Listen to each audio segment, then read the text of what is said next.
And so I leave you with this gentle realization. And yet, in all of this, something essential has been overlooked. For if we were truly understanding the Master's words, if we were truly engaging in the kind of asking he spoke of, there would be no such thing as unanswered prayer. There would be no sense of pleading with the infinite, no strain in spiritual work, no belief that God must be persuaded to act on our behalf. And so we begin here not with the human idea of asking, but with the recognition that the Master was not teaching the world to beg. He was unveiling a principle that operates at the level of consciousness, not belief. He was opening a door into the inner sanctuary, where God is not a being to inform or to convince, but a presence to recognize. You see, the moment we believe, we must tell God what we need, or instruct God on how to bless us.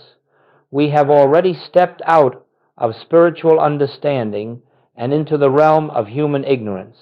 For the Master also said, "Your Father knoweth what things ye have need of before ye ask him."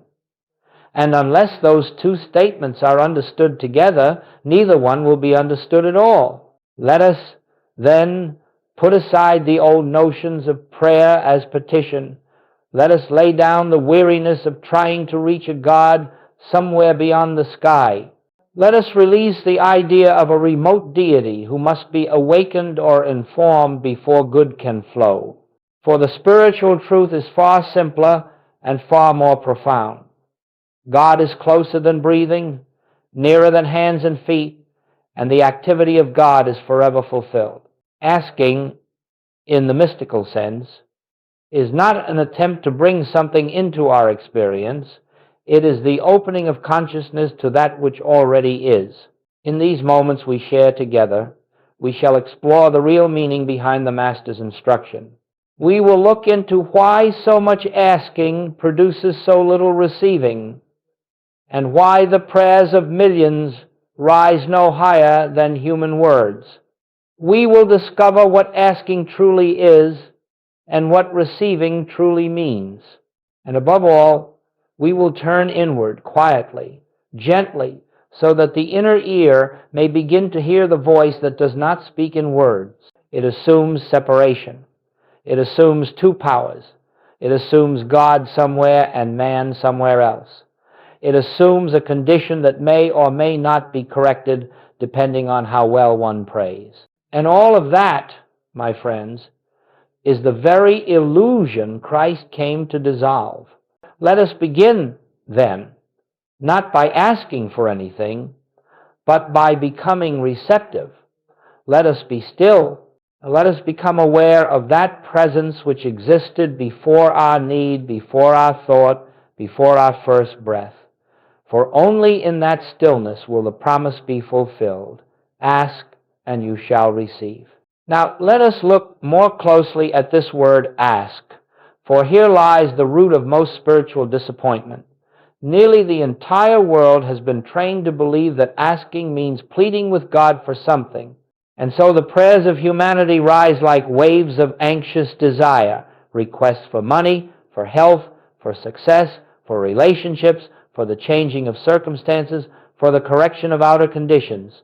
Let us begin, then, not by asking for anything, but by becoming receptive. Let us be still. Let us become aware of that presence which existed before our need, before our thought, before our first breath. For only in that stillness will the promise be fulfilled. Ask, and you shall receive. But I must tell you, as gently as possible, that this kind of asking is the reason prayer seems to fail. It is not because God withholds. It is because the one who asks does not yet understand the nature of God. Asking, in the mystical sense, is not an attempt to bring something into our experience. It is the opening of consciousness to that which already is. If God is infinite, if God is the fullness of being, if God is the very life of your life, then what is there to request? What lack can exist in infinity? What need can arise in wholeness? What deficiency can appear in completeness? The moment you ask for something, you have accepted a belief in separation from that which is already the reality of your being. That single subtle belief, I do not yet have, is the barrier to receiving. And so long as you approach God as a needy creature, seeking favors from a higher power, you are not praying, you are projecting human fear onto the divine. This, you see, is why so many people say, I have prayed, but nothing happened. Of course nothing happened. They prayed from the standpoint of a self apart from God, a self lacking, a self incomplete, a self hoping that an external deity might intervene. But the Master never taught such prayer. He never instructed anyone to cry out in desperation. He never encouraged anyone to direct God or bargain with God. He said simply, Your Father knoweth what things ye have need of. If that is true, then any request that attempts to inform God is unnecessary, and any attempt to persuade God is ignorance. Consider this. If God is spirit, if God is love, if God is the very essence of your being, then when you ask for something, whom are you asking? Are you speaking to a being outside of yourself? Are you asking love to become loving? Are you asking wisdom to become wise? Are you asking infinity to supply what is already infinite? No, my friends. All such asking stems from the false sense of I, the human, limited sense that believes it stands apart from the source of its own being. For it is in that silence that the true asking happens, and it is in that recognition that receiving takes place, that I prays for things, that I begs, that I strives, but that I cannot receive because it does not know who it is. Let us understand this clearly. Every prayer that begins with God, please give me, is built upon a false premise. Every request that tries to change the outer condition while ignoring the inner truth is doomed to frustration. For true prayer never seeks to change the outer. True prayer reveals the inner, and until that distinction is understood, the spiritual life remains a struggle. The tragedy is that the world has taken the most beautiful, mystical instruction ever given, ask and you shall receive, and turned it into a technique for acquiring things. But Jesus was not speaking to the outer man at all. He was speaking to the inner self, the one who does not lack, the one who does not fear, the one who does not plead. And until this inner self is recognized, all asking becomes a confession of separation, and all receiving becomes impossible. And it is there, in that shift of identity, that receiving begins. Now that we have set aside the old notion of pleading with God, let us come to the heart of this teaching. For unless we understand what the Master meant by ask, we cannot possibly understand what it means to receive. When Jesus used that word, he was not speaking of words, nor of thoughts, nor of the lips that form requests.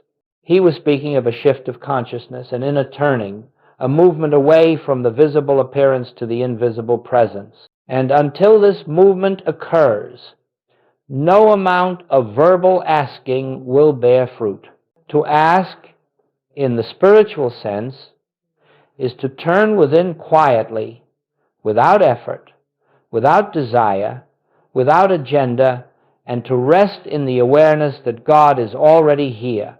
Asking is the moment in which your attention withdraws from the outer world, from the problem, from the fear, from the desire, and sinks gently into the stillness of the Spirit. This is the real asking, the only asking that has spiritual value. For the moment you turn within, you are acknowledging a truth that most of the world does not recognize, that God is not out there, but here, not future, but present, not conditional, but eternal. You see, The Master's language was always mystical. He spoke not to the outer ears, but to the inner hearing. When he said, ask, he was saying, become receptive. When he said, seek, he was saying, turn inward to the presence. When he said, knock, he was saying, open the door of your own consciousness and enter into the realization of oneness. Everything he taught was spoken from the standpoint of inner awareness, never outer effort.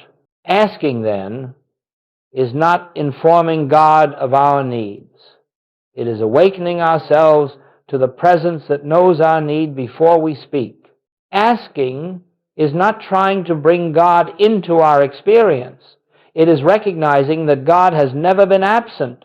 Asking is not attempting to draw good into our lives. It is acknowledging that good is the very nature of our being.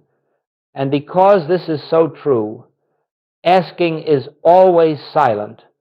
It has no form. It is an inner posture, an inner attitude, an inner opening. Let us understand this very deeply. The human mind cannot ask. The human mind asks for things, for conditions, for outcomes, for improvements. It cannot ask spiritually, because spiritual asking requires the dissolution of that mind, the quieting of its noise, the surrender of its desires. Only the soul can ask. Only the deeper self can open itself to its own source. Only the heart that has become still can receive the inflow of spiritual realization. When you turn inward, not with words, but with receptivity, you have already asked. The moment you become quiet, you have asked. The moment you release the problem, you have asked. The moment you become aware of that invisible presence, however faintly, however imperfectly, you have asked. And this asking is the only asking that leads to receiving, because it is the only asking that recognizes the true relationship between God and man. Oneness, not separation. Do not think, then, that asking is something you do. Think of it as something you allow. You allow the mind to drop its concerns. You allow the heart to soften. You allow the presence to make itself known. You allow awareness to shift from outer appearance to inner reality. This is asking. This is the prayer of turning. This is the movement from the visible to the invisible, from the problem to the presence, from the human to the divine. And once this inner turning has taken place, even for a fraction of a moment, you have fulfilled the spiritual meaning of ask. Nothing more is required. Nothing more need be said. For the moment you have turned, you have already opened the door through which receiving can occur. Now, let us consider this word receive, for it too has been misunderstood by the world. When we hear the Master say, ask and you shall receive, we imagine that receiving means obtaining the very thing we ask for. We imagine that if we ask for health, we shall receive health.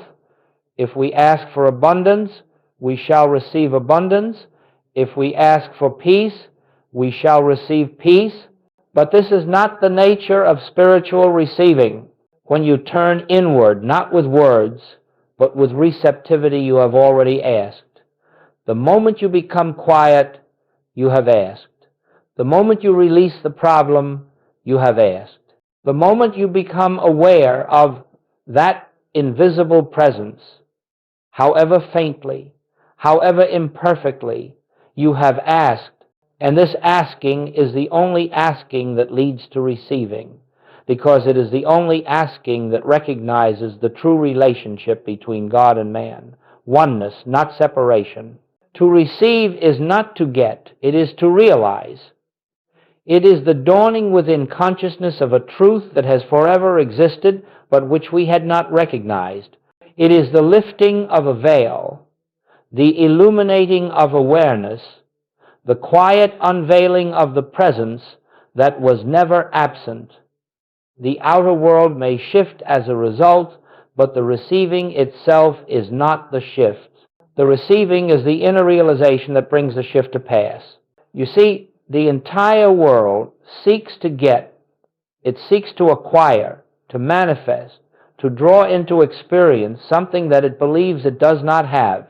This is the human sense of life, always looking outward, always reaching, always striving.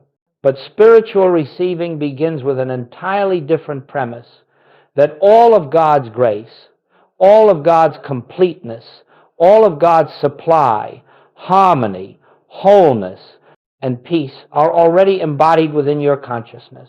Not one good thing can be added to infinity, and your consciousness, being one with God, lacks nothing of the infinite. Therefore, when you receive, you are not receiving something new. You are awakening to what always was. You are recognizing that the very presence of God is the substance of your being, the source of your life, the law of your experience. And when that recognition dawns, even faintly, even silently, the outer conditions begin to rearrange themselves in accordance with that realization. Receiving is always an inner event. It may be followed by outer forms: healing, supply, harmony, opportunity, but these are not the receiving. They are the reflection, the shadow, the evidence of an inner shift.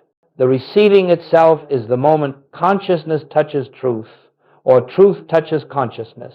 And in that moment, you know without argument, without effort, that God is the only reality of your being. Consider how different this is from the human concept of receiving. The human mind expects results. It expects changes in form. It looks for signs. But spiritual receiving requires none of this. It may bring signs. It may bring changes. It may unfold in ways that surprise you. But the receiving is complete the moment you feel the inner assurance that something has taken place, the moment a quiet peace settles upon you, the moment you sense the presence more real than the problem. Sometimes there will be no words, no message, no vision. There will be only a subtle feeling, an inner, yes, a gentle release, a softening, a sense of being carried. And that, too, is receiving.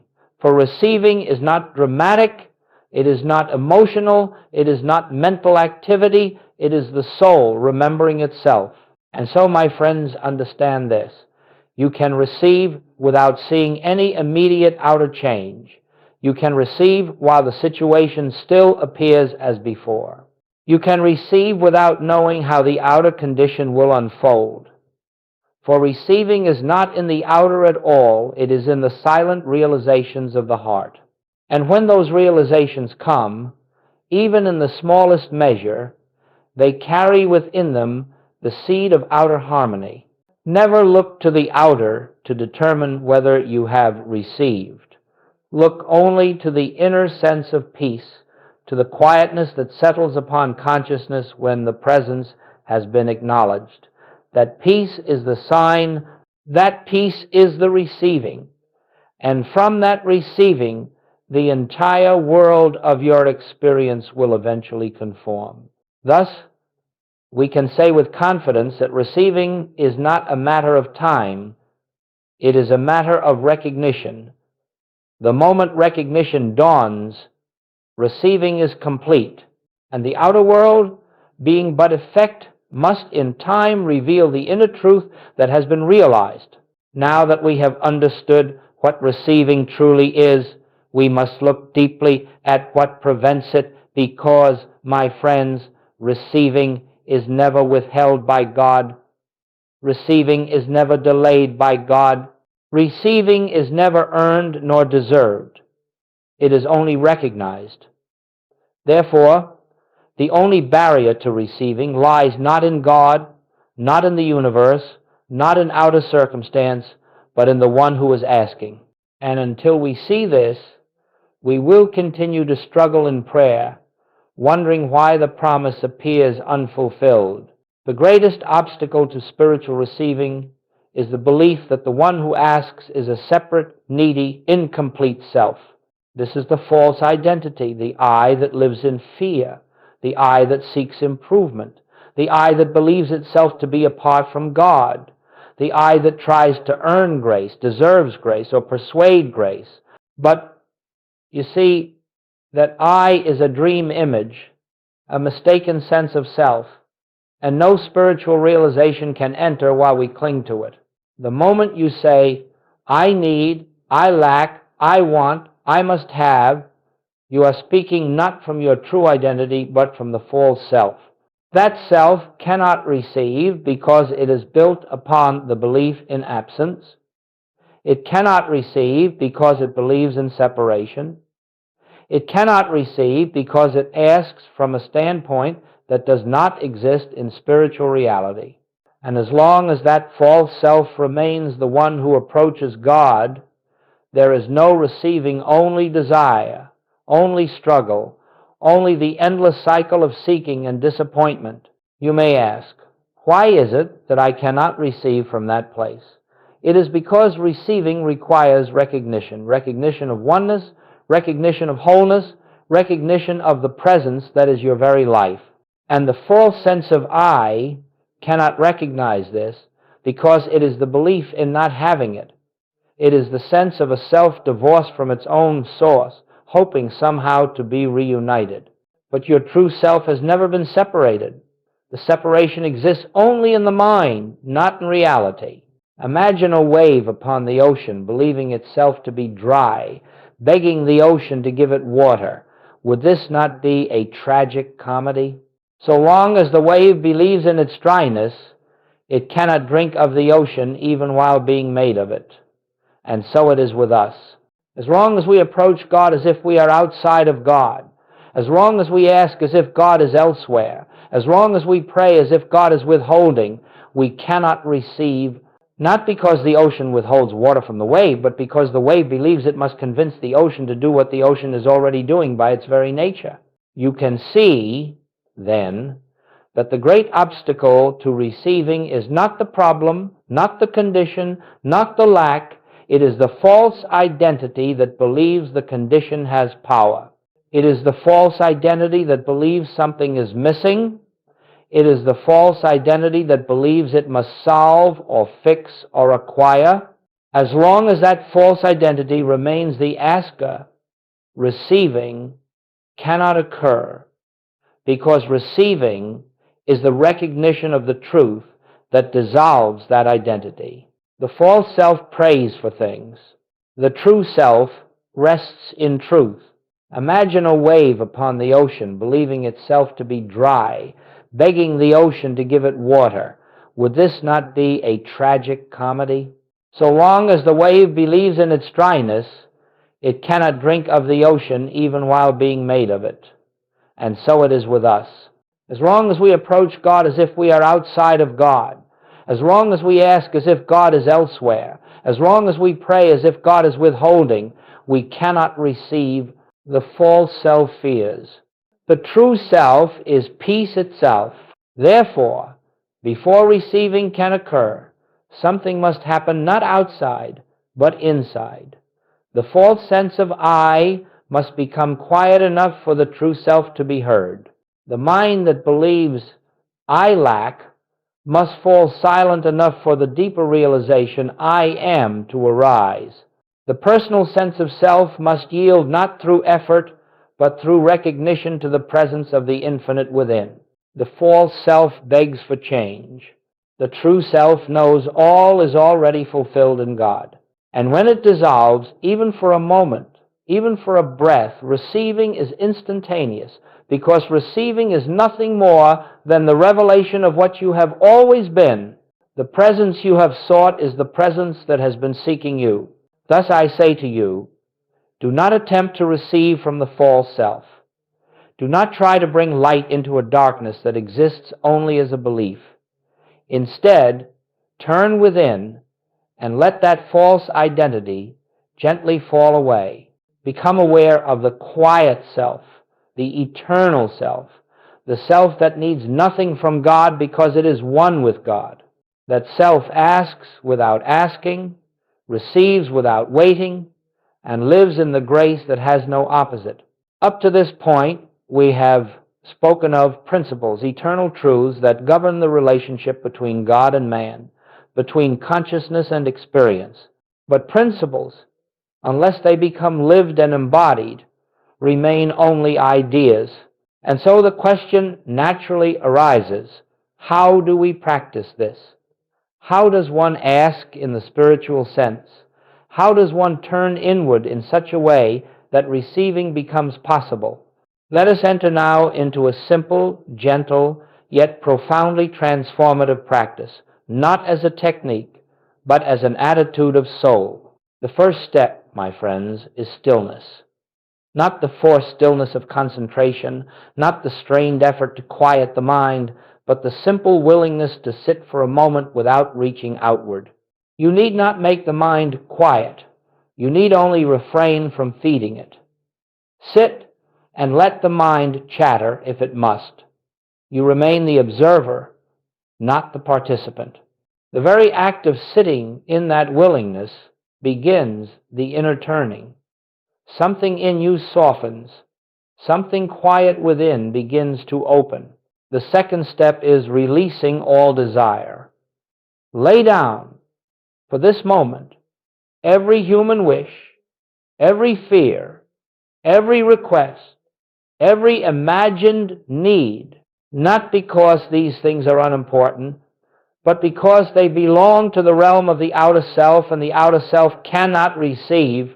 For a few minutes, surrender the problem. Let the mind say, but what about? And let it say so without response.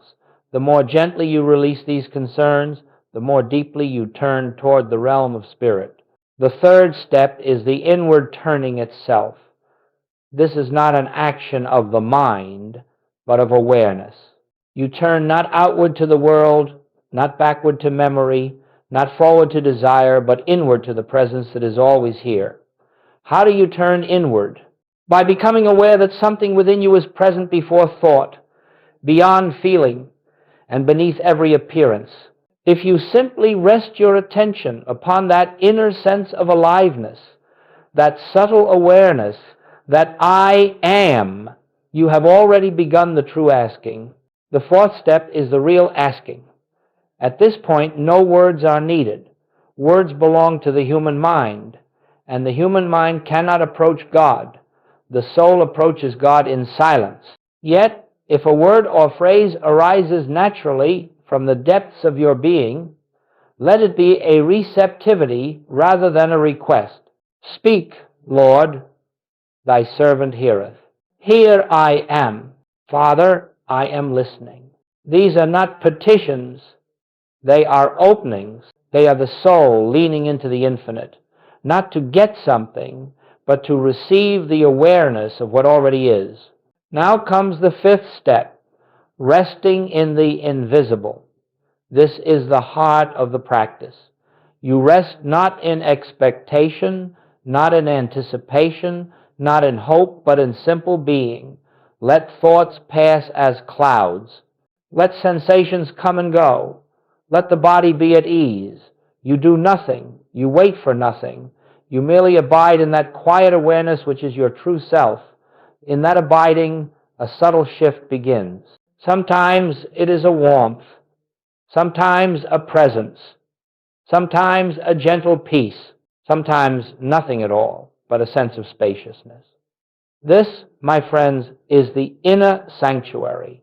The sixth step is receiving, though no outward sign may indicate it. Receiving is the moment when you feel the slightest touch of peace, the faintest sense of assurance, or simply a deep quietness that was not there before.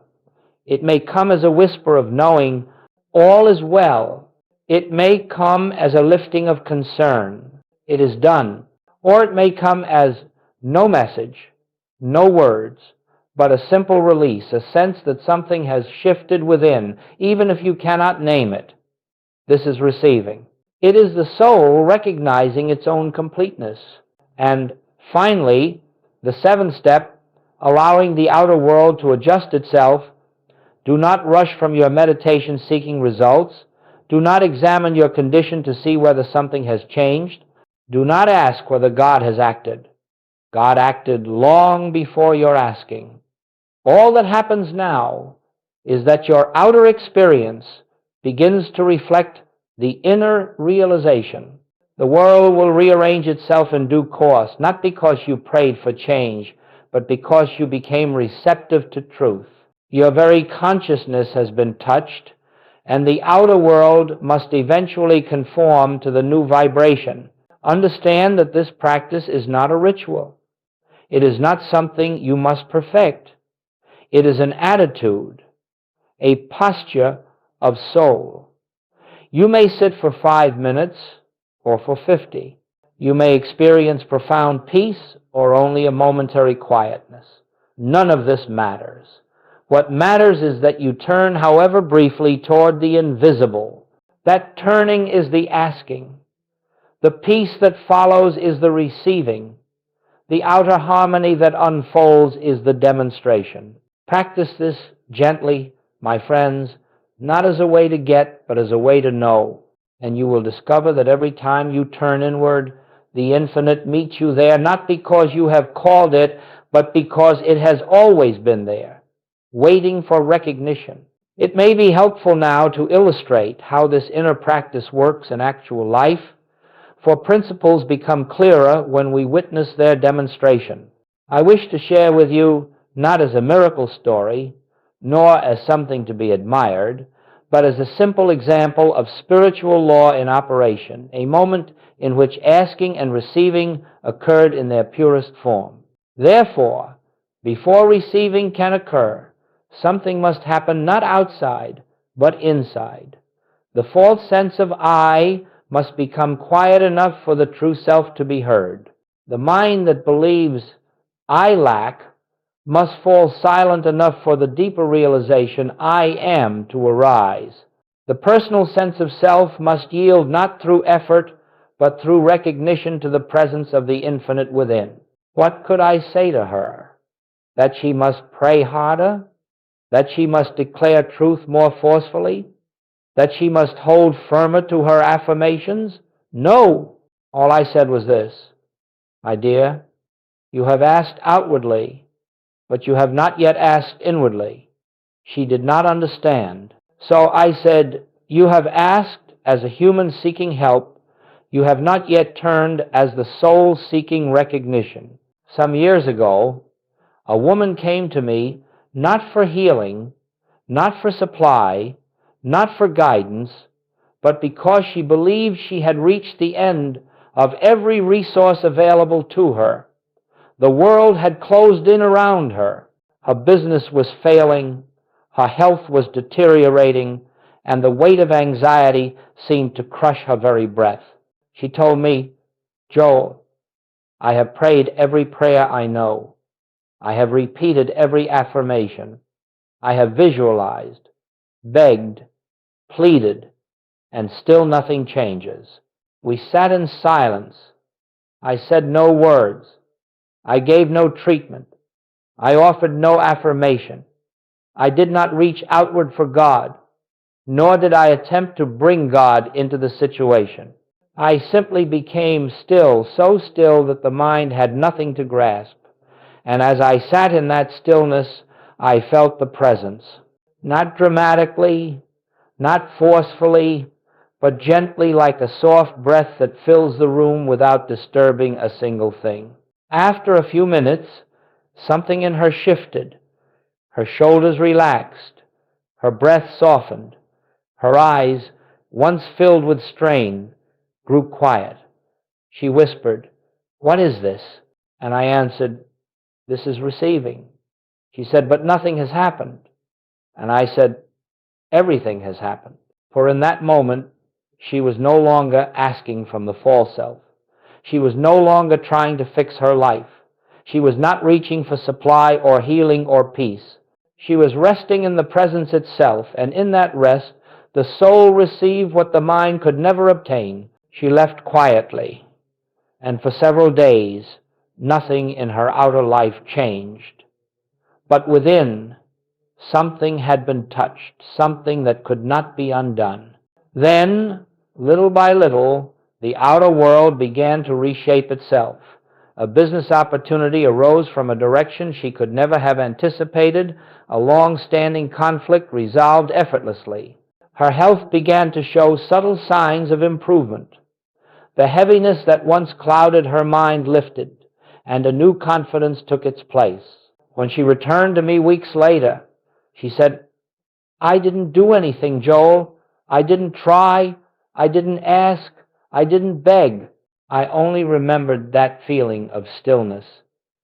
And I said, that feeling is the receiving. When you touched the presence, the outer world had no choice but to respond. And so you see, my friends, the demonstration did not occur because her problem was solved. It occurred because she was solved. The real healing was not the improvement of outer conditions, but the disappearance of the false self that believed it must manage, control, or supply life. When that self became quiet, the true self emerged, and the true self lacks nothing. The outer world simply conformed to the new awareness. Understand this well. The demonstration did not begin with action. The demonstration did not begin with prayer. The demonstration did not begin with thought. The demonstration began the moment she turned inward, truly inward, and received the peace that was already hers.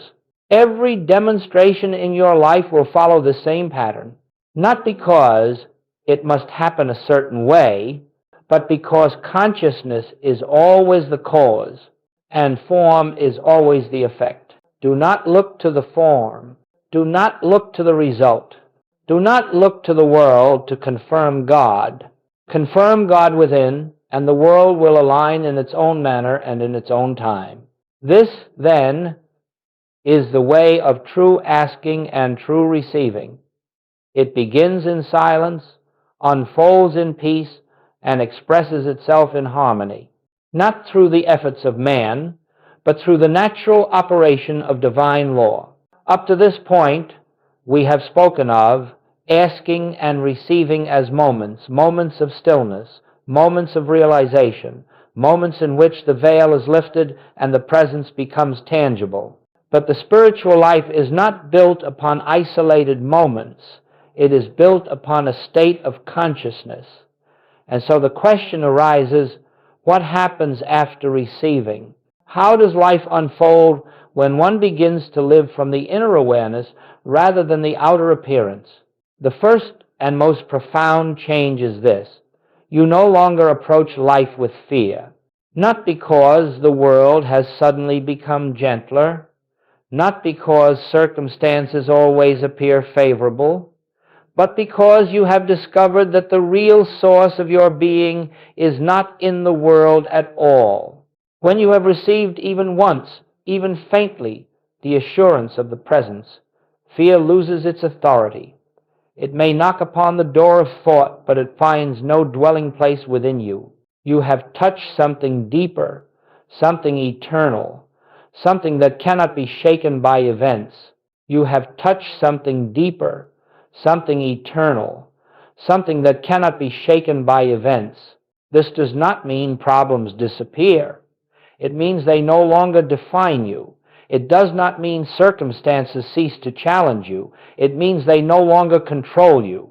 You meet life not with panic or reaction, but with a quiet turning inward, again and again, knowing that every appearance is but that an appearance and that the truth of your being remains untouched. And so a new way of living emerges, more peaceful, more spacious, more aligned.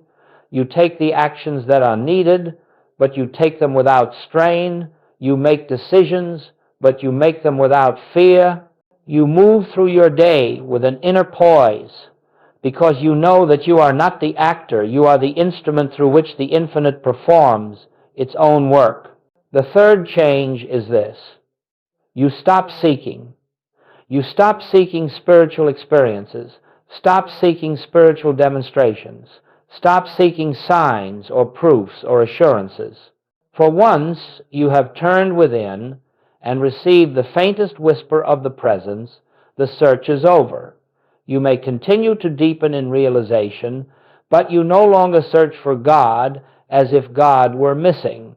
You no longer look outward for fulfillment, for now you know that fulfillment is the nature of your own being. The second change is that you stop living by effort and begin living by grace. Human life is filled with striving, planning, controlling, manipulating, attempting to force outcomes through personal will. But once you have tasted receiving, you begin to realize that the personal will has never been the source of harmony. You begin to see that your greatest breakthroughs came not when you struggled, but when you surrendered. Not when you commanded, but when you allowed. The fourth change is perhaps the most beautiful. Your relationships transform. When you live as one who receives, you no longer look to another person to complete you, to reassure you, to validate you, or to supply what you believe you lack. You meet others not from need, but from fullness. You see them not as separate minds and personalities, but as expressions of the same presence that animates you. And in that seeing, judgment dissolves, fear dissolves, expectation dissolves. What remains is love, not emotional dependency, not attachment, but the quiet recognition of the one appearing as the many. Finally, you discover something rare in this world, a continuity of inner peace. Not the peace that comes when everything is going well, not the peace that depends upon the absence of conflict, but the peace that remains even when the waves of life rise. This peace is not produced by thought. It is not the result of affirmations or mental control. It is the natural fragrance of a consciousness that has turned inward and received the presence.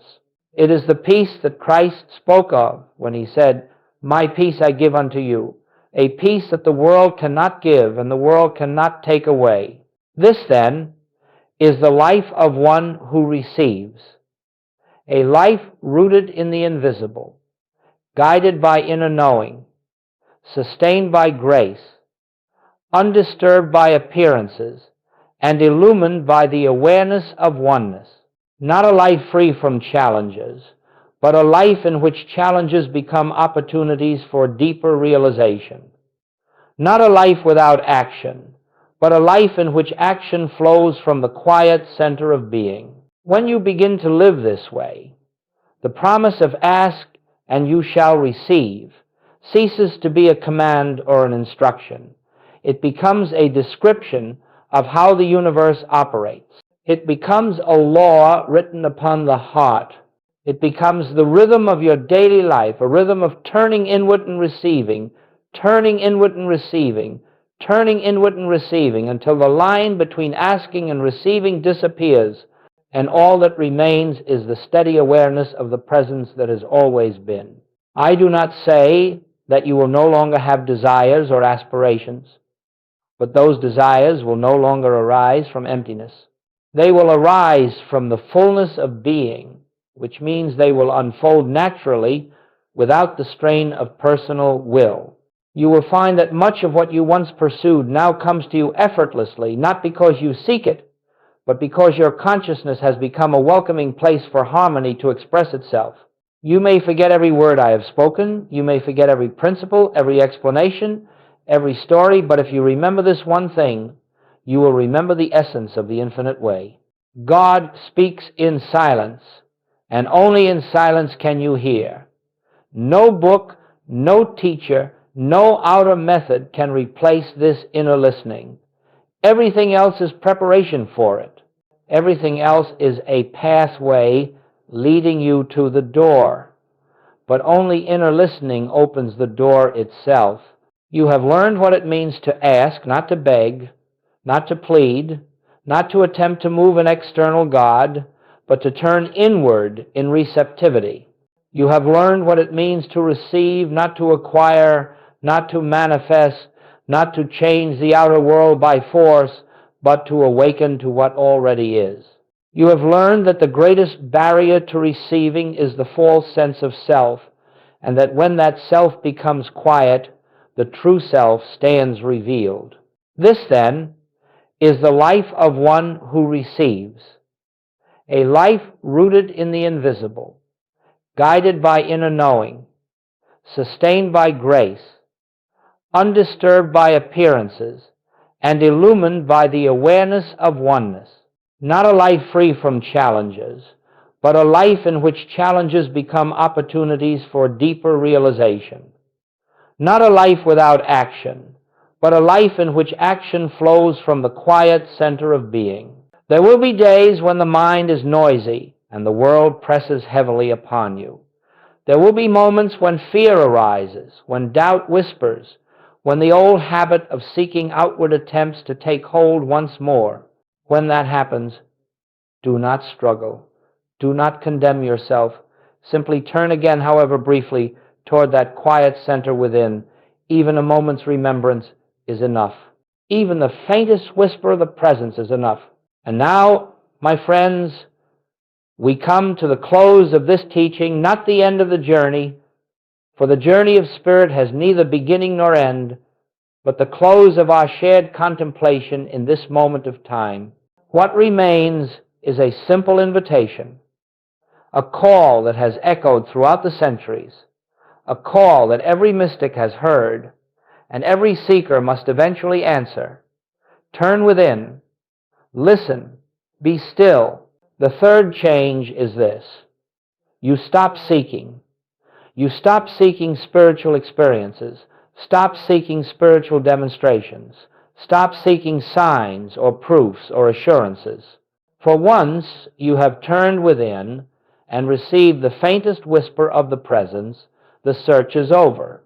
You may continue to deepen in realization, but you no longer search for God as if God were missing.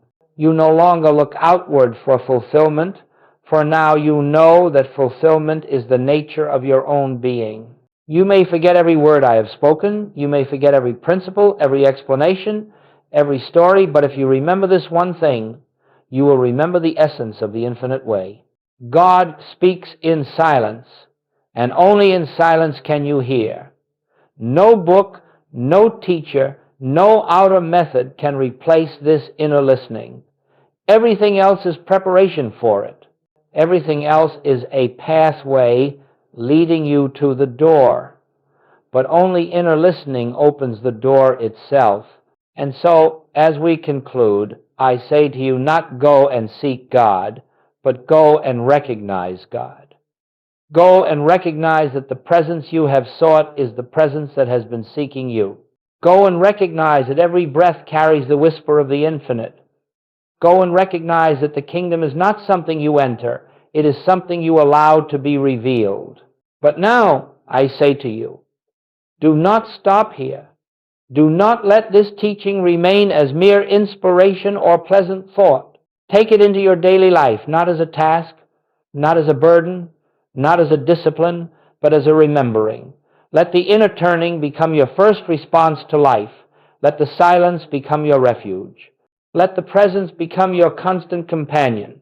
And as you move through the days to come, remember this truth. The presence goes before you. The presence walks with you. The presence lives as you. You need only be still and listen. This is the call. This is the way. And this, my friends, is the eternal promise fulfilled within you.